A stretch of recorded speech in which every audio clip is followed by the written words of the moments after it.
Bienvenidos a la Fundación Feliberto Hernández con la cámara de Roberto Sabán de Fogón en Fogón, y hoy tenemos el grandísimo honor de recibir a Luciano Supervielle, el gran músico y compositor, que va a ser entrevistado por Guilherme de Alencar Pinto.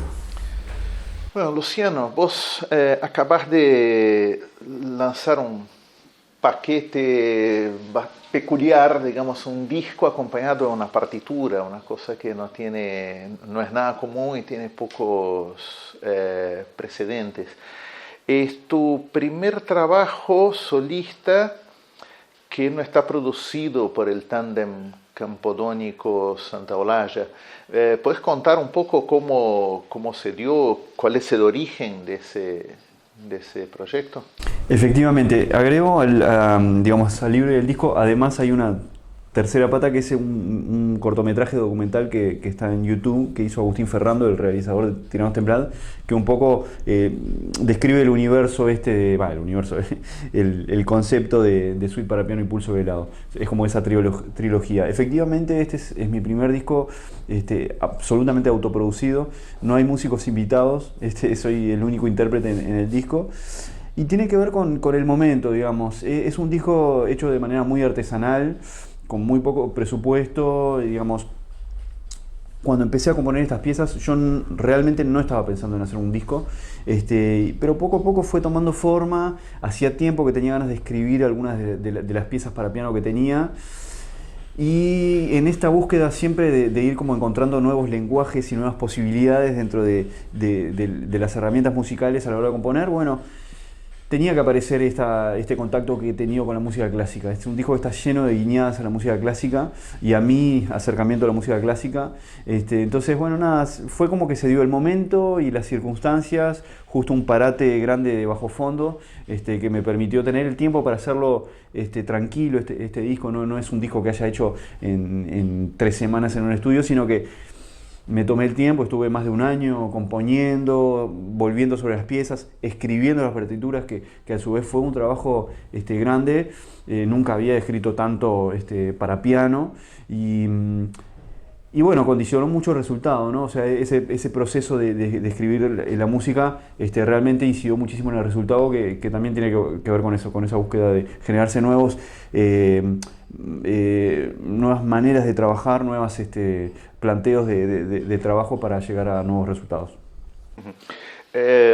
Vos hablas así de música clásica, ¿no? Normalmente no es la única manera, pero el procedimiento más común así asociado a la música clásica es que la música clásica se compone sobre todo escribiendo, ¿no? Uh-huh.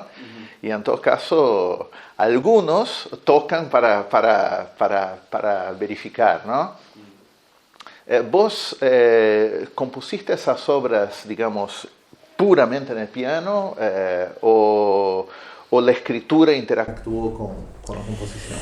Bueno, sí, la escritura interactuó mucho en la composición y yo de hecho, todas las piezas nacen en el piano y después al pasarlas al papel hay un trabajo de composición sobre el papel y después hay un trabajo de redescifrar esas partituras para grabarlas. Entonces, por eso te digo, el proceso de escribir las partituras tiene una incidencia fundamental en el resultado final. Yo traté de hacer una música para piano que sea lo más universal, entre comillas, posible para después poder ser reinterpretada por otros artistas. Si no hubiera pasado por el papel, el resultado hubiera sido diferente, quizás de una manera mucho más personal de tocar. Hay una cuestión de hacer referencia a distintos estilos dentro de la música clásica, eso tiene que ver con la escritura también, pero yo creo que la música clásica, efectivamente, como vos decís, el trabajo más intelectual digamos, previo a que suene la música tiene un tiempo grande, pero no siempre fue así. Hay muchos compositores, empezando por los icónicos Chopin, que componían mucho en el piano. Sí, después pasando mucho rato en el papel y dándole forma a todo eso, pero digamos la parte de la improvisación y del pianoteo desde Bach hasta adelante siempre tuvo un lugar importantísimo. Quizás hoy en día lamentablemente, digamos, se ha perdido un poco eso, pero yo creo que la improvisación en la historia de la música clásica tiene un lugar importantísimo. Totalmente, digo, fue digamos, era digamos, una habilidad esencial de cualquier músico de ese tipo y que por algún motivo misterioso de pronto se pierde y la formación académica prácticamente lo omite, ¿no? Sí, es una lástima. En la formación académica efectivamente no hay lugar prácticamente para la improvisación. Yo he tenido pasajes por distintos conservatorios, tanto en Uruguay como en Francia, y es como parte esencial de la formación musical desde mi punto de vista, ¿no? Pero la música popular efectivamente le da muchísimo más lugar a la improvisación que la música clásica hoy en día, y es un problema. Y bueno, hablando entonces de formación, y ya que ese libro lidia con tantos aspectos del pianismo, ¿no? Contame cómo fue tu formación, especialmente de piano.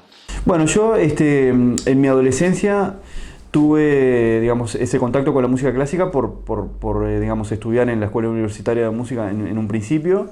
Bueno, y antes de eso también con profesores particulares ya tenía ese contacto con la música clásica. Siempre mi contacto con la música clásica tuvo mucho que ver con la curiosidad o las ganas de adquirir herramientas para aplicar en las otras cosas que yo estaba haciendo. Pero perdón, es decir, vos cuando aprendiste piano, ¿aprendiste ya por el lado popular? Yo empecé a estudiar piano en el Taller Uruguayo de Música Popular y paralelamente a estudiar piezas de Bach, estudiaba los cassettes que en ese momento mi primer maestro de piano, que fue Fernando de Goicoechea, que me pedía que trajera la música que a mí me gustaba, que estaban los Beatles, estaba Sui Generis, yo tenía 14 años, 13, 12 años.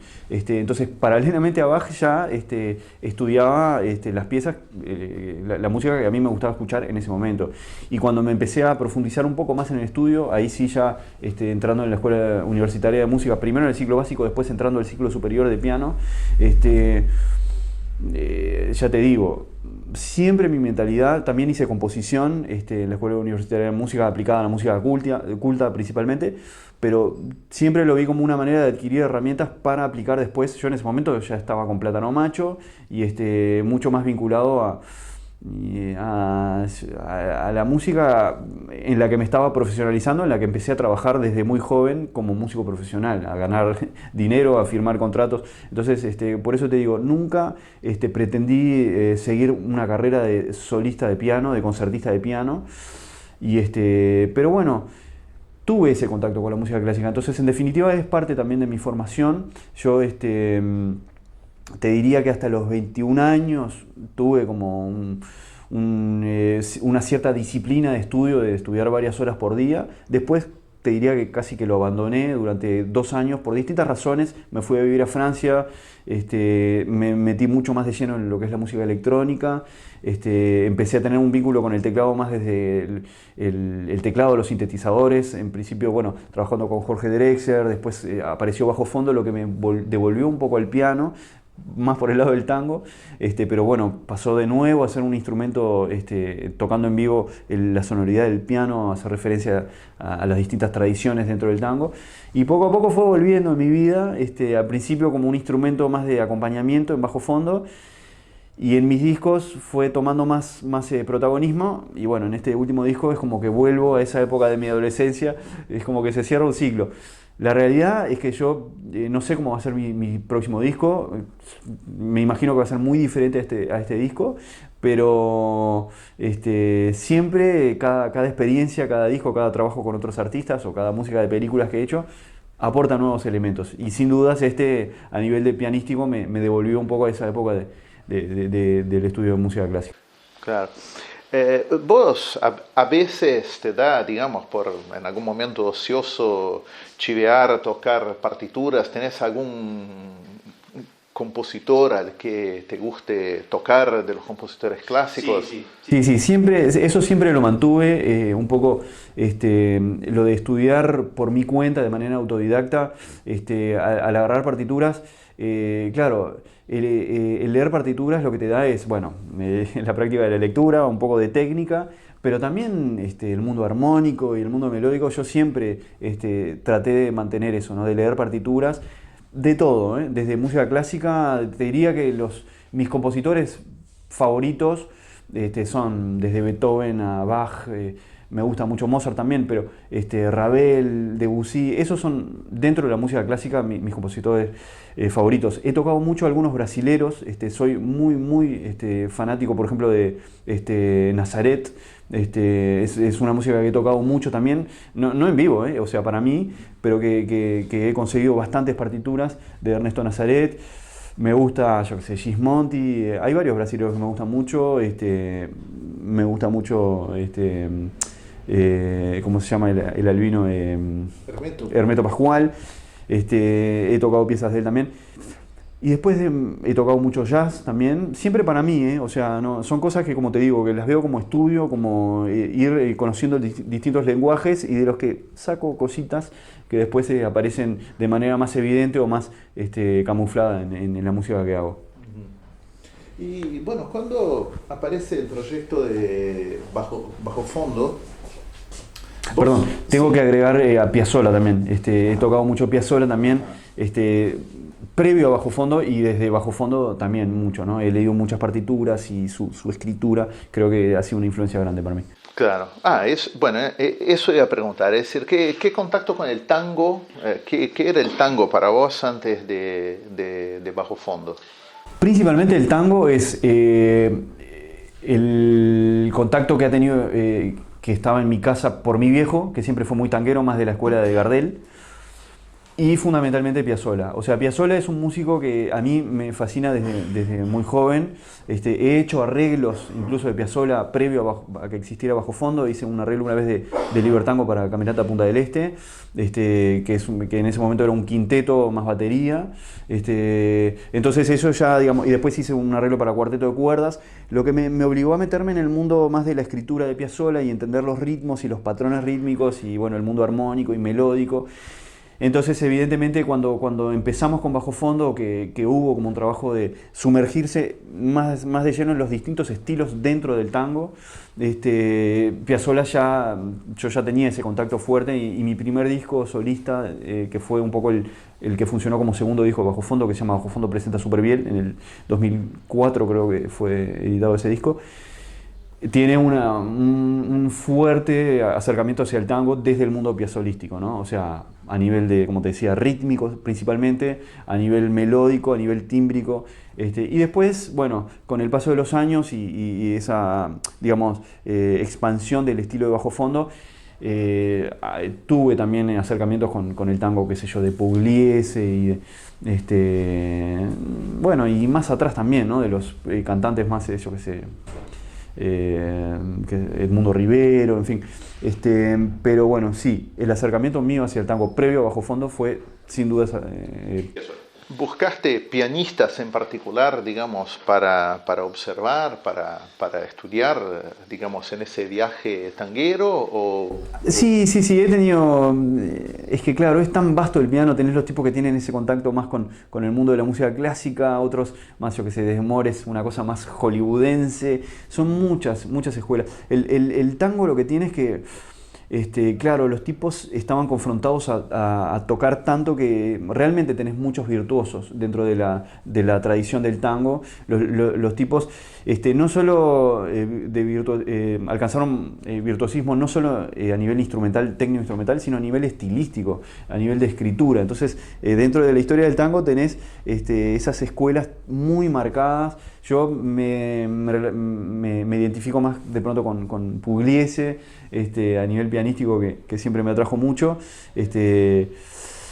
Y sí, tuve cierto contacto con distintos pianistas, pero ya te digo, nunca me consideré un músico de tango y mi acercamiento al tango siempre fue como más de visitante, ¿no? O sea, mi lenguaje siempre fue, hasta el día de hoy en este disco, desde el lugar de la música electrónica y sobre todo en mi caso del hip hop.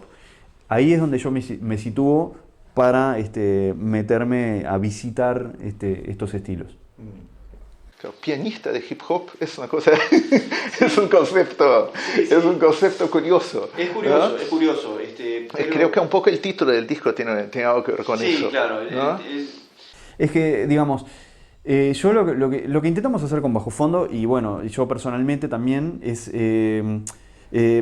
generar cruces entre estilos que de pronto parecen muy lejanos, la música clásica de hip hop, pero que en mi formación musical están muy presentes y te diría que a la par. Entonces, el objetivo es hacer que esos cruces sean lo más natural posible.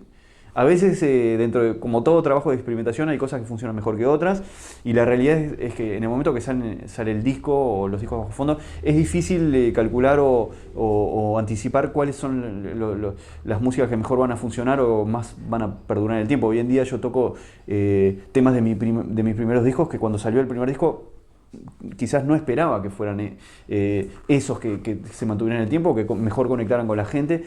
Yo creo que tiene mucho que ver con eso, ¿no? Con que es un trabajo de experimentación y se busca eso, ¿viste? Generar que los cruces sean lo más natural posible. A veces sale mejor que otras veces. Pero bueno, nada, ya te digo, son estilos que están muy presentes en mi formación musical, entonces es natural que afloren. Claro, claro. Yo cuando me refería, digo, al título, Suite para piano y pulso velado, sí, ¿no? Vos comentaste que de alguna manera como que sentís que el pulso o algo vinculado al hip hop o a ese tipo de groove, ¿no? de la música que haces habitualmente, sentís que de alguna manera está siempre subyacente, es algo que uno nota tocando las partituras, pero que también muchas veces rompes frontalmente, ¿no? O sea, una cosa que observé, que claro, será el lado clásico, ¿no? Que se escapa bastante de eso, es que vos rara vez te ceñís a una grilla en ninguna de las composiciones, ¿no? Es decir, vos haces eso que hacen tanto los compositores clásicos y casi nunca los populares, de cambiar el tipo de subdivisión, sí, libremente durante las piezas. Sí, bueno, creo que lo definiste bastante bien. O sea, la búsqueda es esa, es como mantener Pulso Velado hace referencia a eso, a esa magia que existe en la fluidez de un ritmo, de cómo fluye un ritmo, que a veces a mí me gusta muchísimo una frase que dice, bueno, del guión de la película Amadeus Mozart, que está mal traducida al español. En un momento, es una escena muy famosa en que él llega y se encuentra con el rey y retoma una pieza de Salieri y que la hace. Y el tipo dice una frase que para mí es muy, muy importante en la música. Empieza a decir, en español lo traducen a, esto no suena bien, pero es una mala traducción. Lo que el tipo dice en el guión original es, esto no funciona. Y entonces a veces eso de que funciona o no funciona es una cosa que no tiene una explicación científica, es como una cosa media mágica que ocurre mucho en la música, en este caso a nivel dentro del lenguaje de Mozart más melódico, pero yo creo que en el ritmo y sobre todo en el groove, en la fluidez del ritmo, en el hipnotismo del ritmo, tiene una cosa inexplicable que es a veces un detalle que tenés que cambiar un pequeño de lugar el bombo de manera no musical, sino un poquito más incorrecta o dentro del error, y eso es lo que hace que todo funcione. A eso me refiero con el pulso, con el groove, el hipnotismo del ritmo, ¿no? Entonces eso para mí ha sido siempre una constante fundamental en mi música, encontrar ese hipnotismo, esa cosa casi mántrica, si querés, de la repetición. Y bueno, en este lenguaje, de manera mucho más velada, o sea, tratando de poner siempre en relieve el piano, el mundo melódico, el mundo del discurso armónico, si querés, pero con el sostén ese por detrás del soporte del hipnotismo rítmico que está detrás. Ahí está el sentido del pulso velado. El disco tiene toda una curtición con timbres de piano. Hiciste una opción poco común, incluso poco práctica. Es decir, en vez de ir a un piano y grabar, digamos, todos los temas, recurriste a distintos pianos de distintos tipos, de distintos lados, pianos verticales, pianos de cola, super pianos, no tan super, ¿no? Y pianos digitales también. Y presencia del piano digital también me parecía importante, claro, que estuviera. Sí, efectivamente, como te decía hoy, es un disco que hice de manera muy artesanal, lo que no quiere decir que haya muchísimo cuidado en el resultado tímbrico, ¿no? O sea, es un disco en el que el detalle tiene una importancia enorme. O sea, a nivel de grabación y de mezcla y de masterización, el disco pone un cuidado enorme en hasta el último ruido de la mecánica del piano. En ese sentido, creo que si bien como te decía hoy, tiene muchísimas guiñadas a una tradición del piano y de cómo componer y el hecho de haberlo escrito, también es un disco muy contemporáneo por ese lado, en la búsqueda del timbre y de cómo fue grabado y de hacer referencia a distintas tradiciones del piano a través de, qué sé yo he pasado muchos años, como cualquier persona que estudia un instrumento, ¿no? En contacto con ese instrumento y en contacto con ese mundo que es un piano, o mismo ahora haciendo giras que en cada teatro te encontrás con un piano diferente que tenés que ir un rato antes a conocerlo, a tratar de entender cuáles son dónde lo puedes potenciar más o cuáles son sus limitaciones. Es todo un mundo, el piano es, o sea, nunca, por eso nunca vas a lograr reproducir un piano realmente con un piano eléctrico, porque está la imperfección presente también, que es parte fundamental del sonido. Me he encontrado con pianos, yo no estoy acostumbrado a tocar esos pianos de concierto. Ahora, por ejemplo, me encontré con pianos en la gira que estoy haciendo, por ejemplo, un viejo Bosendorfer de concierto, que debe haber muy poquitos eso en la gira en Argentina, y te encontrás con esos pianos que tienen un sonido increíble, que tenés que conocerlo, ¿no? O sea, no todos los pianos son iguales, no todos los pianos se tocan igual. Ahora justo estaba leyendo que Barenboim diseñó un piano con todas las cuerdas paralelas, ¿viste? Normalmente la mecánica del piano están cruzadas, que hace un sonido mucho más claro, distinto, y se tiene que tocar distinto. O sea, por eso te digo, hay una cosa muy propia de lo que es la mecánica del piano, que traté también de llevar al disco, y es como, ya te digo, una especie de homenaje que le hago a ese instrumento con el que pasé tantas horas de mi vida. Ok. Cuando mencionabas que en la escritura te esforzaste o en la composición, por universalizar, ¿vos te referías únicamente a pequeñas características personales de toque o te referías a una cosa de lenguaje? Sí, me refería más que nada a una cosa de lenguaje, de tratar de que esta música pueda ser reinterpretada por otros músicos, ¿no? Va por ahí, es como tratar de simplificar un poco la escritura. De pronto, cuando uno toca, digamos, yo cuando toco estas piezas en vivo no las toco igual a como están escritas. Yo trato de, también lo digo en el texto que escribí en el prólogo del disco, o sea, la idea es que esto sea un punto de partida como para apropiarse de estas piezas y convertirlas en otra cosa. Pero a la hora de escribirlas, traté dentro de lo posible de hacerlo lo más claro posible. A mí me encantaría, por ejemplo, vincularme con el mundo de la educación, de la música, poder... de hecho, tengo un proyecto el año que viene de hacer una gira por el interior de Uruguay, entrar en contacto con escuelas de música, con estudiantes de música, a ver cómo se relaciona con estas piezas, porque en realidad no hay tanto repertorio contemporáneo de música que un estudiante pueda, existe obviamente, pero no es muy común, ¿no? Entonces, traté justamente por eso de darle un lenguaje muy universal, como para poder ser entendido y digerido por un estudiante de piano. Esa fue la intención, digamos. ¿Ya tuviste la oportunidad de escuchar alguna de estas piezas? Todavía no. ¿Por algún otro? Todavía no, pero ya sé que algunos pianistas ya se han metido, porque he tenido comentarios. Y bueno, nada, esto recién empieza, ¿no? O sea, ya te digo, la intención de escribirlo tiene que ver con eso, con compartir la música de una manera diferente. Uno, cuando hace un disco, si bien la gente lo recibe de maneras muy diferentes, y sobre todo en el caso de la música instrumental de maneras muy subjetivas, entonces el retorno que uno recibe también lo enriquece y lo hace redescubrir la música. Bueno, el hecho de escribir la música es como llevar un paso más lejos esa intención, ¿no? de cómo un músico es capaz de apropiarse de la música y realmente de transformarla en otra cosa. Eso es como el objetivo de todo esto. ¿Vos sentís que existe alguna escuela de piano uruguaya? Mira, yo personalmente he interpretado algunas piezas de músicos uruguayos.